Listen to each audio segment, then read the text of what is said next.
పంట నష్టం జరగడం జరిగింది. సో ఆ పంట నష్టం ఇంతవరకు అధికారులు తిరుగుతున్నారే కానీ ప్రతి గ్రామంలో 2 నెలలుగా అయిపోయింది. ఆల్రెడీ ఎస్టిమేషన్స్ వేశారు, పంపించారు గవర్నమెంట్కి. ఇంతవరకు ఎటువంటి స్పందన లేదు.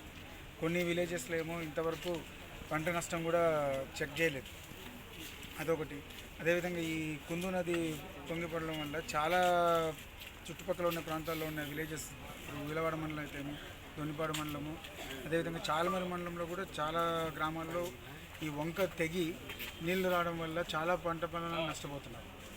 దీనికి ఒక పర్మనెంట్ ఇది కూడా రావాల్సి వస్తుంది. ఖచ్చితంగా ఒక స్ట్రక్చర్ అనేది నదుల పక్కన ఉన్న విలేజెస్ అన్నిటికీ డ్యామేజ్ ఎక్కువ అవుతుంది.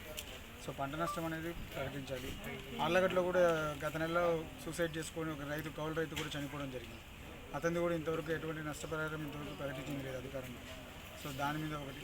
ఇసుక గత 3 నెలలు అవుతుంది మా ఆళ్ళగడ్డలో, ఇంతవరకు ఇసుక అనేది అవైలబిలిటీ లేకుండా చాలా ఇబ్బంది పడుతున్నారు. ఎవరిని అడిగినా ఏదో అవినీతి జరిగింది, దానివల్ల ఇసుక ఆళ్ళగడ్డకి బ్లాక్ చేశారు అనేదే వస్తుంది తప్ప ఎందుకు దీని మీద చర్యలు తీసుకొని ఎందుకు మళ్ళీ మళ్ళీ ఎందుకు స్టార్ట్ చేయలేకపోతున్నారు ఇసుక అవైలబిలిటీ అనేది. దీనివల్ల చాలా సఫర్ అవుతున్నారు పబ్లిక్ కూడా. తొందరగా దీని మీద చర్య తీసుకోవాలని మేడం కోరడం జరిగింది.